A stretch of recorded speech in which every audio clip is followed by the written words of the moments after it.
बिस्मिल्लाहिर्रहमानिर्रहीम। अस्सलाम वालेकुम मुअज़्ज़ज़ नाज़रीन। आज के टॉपिक में हम डिस्कस करेंगे कि अगर आप आल पाकिस्तान असला का लाइसेंस बनवाना चाहते हैं तो उसका कानूनी तरीकाकार क्या है, उसका लीगल प्रोसेस क्या है, उसकी रिक्वायरमेंट्स क्या हैं और उसकी डॉक्यूमेंटेशन किस तरह की जाती है। मैं यहाँ सबसे पहले इस बात की वजाहत कर दूं कि अक्सर लोग ये क्वेश्चन पूछते रहते हैं कि जी असला लाइसेंस खुले हैं कि बंद हैं, पंजाब से बन सकते हैं कि नहीं, केपीके से बन सकते हैं कि नहीं, या दीगर सूबों से बन सकते हैं कि नहीं।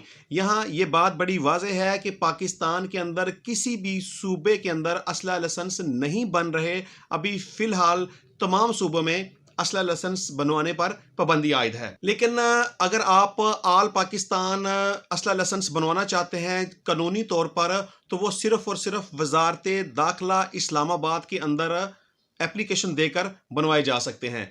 तो आज के टॉपिक में हम डिस्कस ये करेंगे कि वजारत दाखिला इस्लामाबाद में एप्लीकेशन किस तरीके से दी जा सकती है, उसकी डॉक्यूमेंटेशन क्या है, उसका लीगल प्रोसेस क्या है और हम एक लीगल वे से असला का लाइसेंस किस तरीके से हासिल कर सकते हैं। और इसके साथ साथ मैं ये भी आपको बताऊंगा कि असला लाइसेंस के हसूल के लिए क्या शनाख्ती कार्ड के ऊपर इस्लामाबाद का एड्रेस होना ज़रूरी है या नहीं है।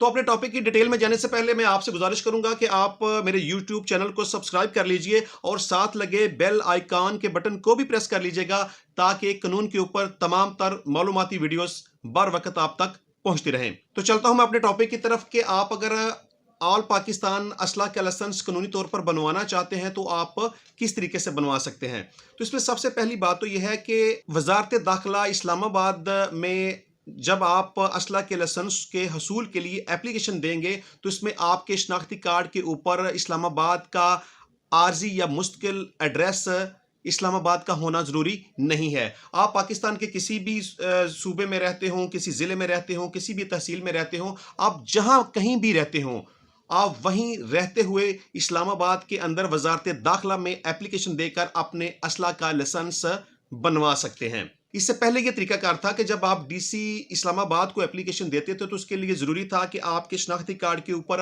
आर्जी एड्रेस या मुस्तकिल एड्रेस इस्लामाबाद का होना ज़रूरी होता था, लेकिन अब ऐसा नहीं है। आपके शनाख्ती कार्ड के ऊपर इस्लामाबाद का एड्रेस होना ज़रूरी नहीं है। आप कहीं भी रहते हों, आप अपने ही एड्रेस में रहते हुए इस्लामाबाद के अंदर वजारत दाखिला में एप्लीकेशन देकर असला का लाइसेंस बनवा सकते हैं। जिस तरह के मैंने कहा कि डीसी साहब को एप्लीकेशन जब दी जाती थी तब आईडी कार्ड के ऊपर इस्लामाबाद का एड्रेस होना जरूरी होता था, लेकिन अब आप डीसी को एप्लीकेशन देकर अपने असला का लाइसेंस नहीं बनवा सकते क्योंकि डीसी साहब की तरफ से 28 दिसंबर 2021 से लेकर 15 दिसंबर 2022 तक असला लाइसेंस बनवाने पर पाबंदी आयद है। अब आप सिर्फ वजारत दाखिला के आर्म सेक्शन में एप्लीकेशन देकर असला का लाइसेंस बनवा सकते हैं।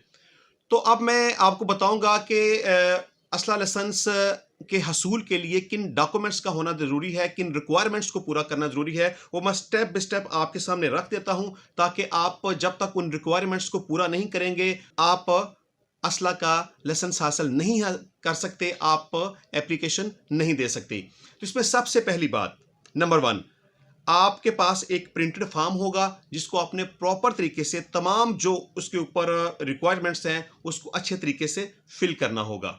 3 अदद शनाख्ती कार्ड की अटेस्टेड कॉपीज यानी कि 3 शनाख्ती कार्ड की मुसद्दका नकूल जो कि आप किसी भी ग्रेड 17 के ऑफिसर से उसकी तस्दीक करवा सकते हैं। इसके अलावा 3 अदद तस्वीर ब्लू बैकग्राउंड के साथ, वो भी मुसद्दका होना ज़रूरी है। इसके अलावा आपने अपनी एप्लीकेशन के साथ यानी कि जो भी दरखास्त देता है उसने अपनी एप्लीकेशन के साथ एक एफिडेविट लगाना है 100 रुपए का, जिसमें आपने ये तहरीर दर्ज करनी है कि मैं पाकिस्तान का शहरी हूँ, मैं अमन पसंद हूँ, मेरे खिलाफ किसी किस्म का कोई क्रिमिनल केस मौजूद नहीं है, ना अदालतों के अंदर और ना ही किसी थाने के अंदर।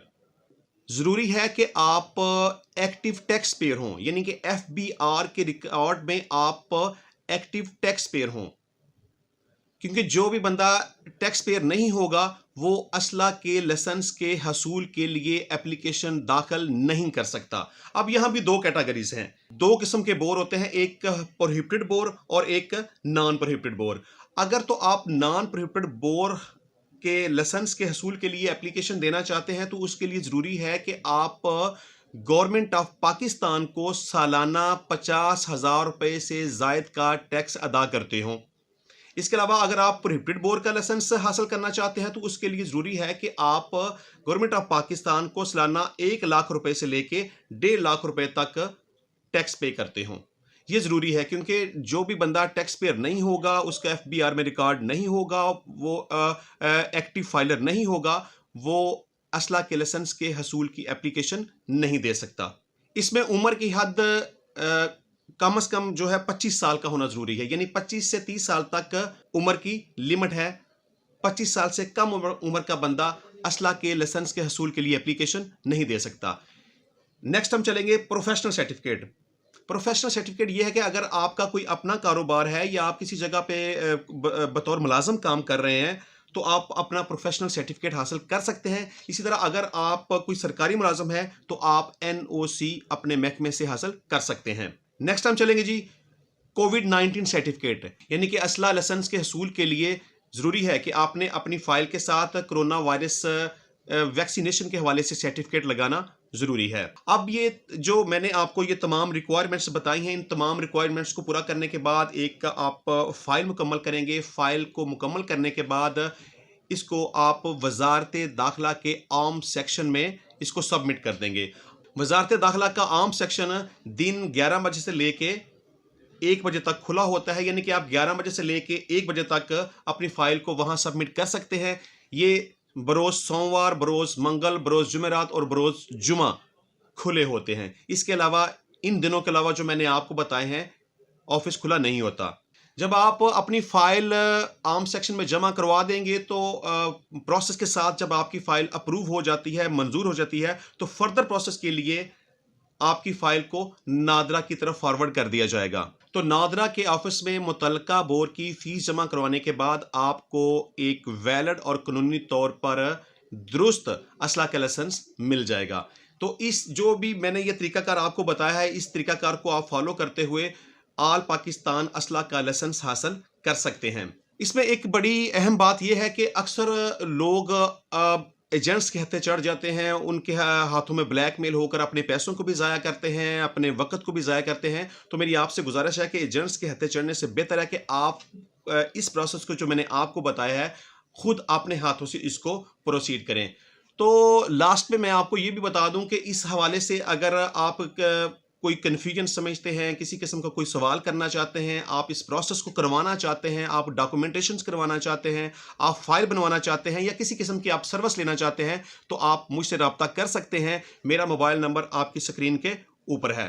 तो मुझे इजाज़त दीजिए, इंशाल्लाह मिलेंगे नए टॉपिक के साथ, नए वीडियो के साथ और नए कानून के साथ। तब तक के लिए अल्लाह हाफिज़।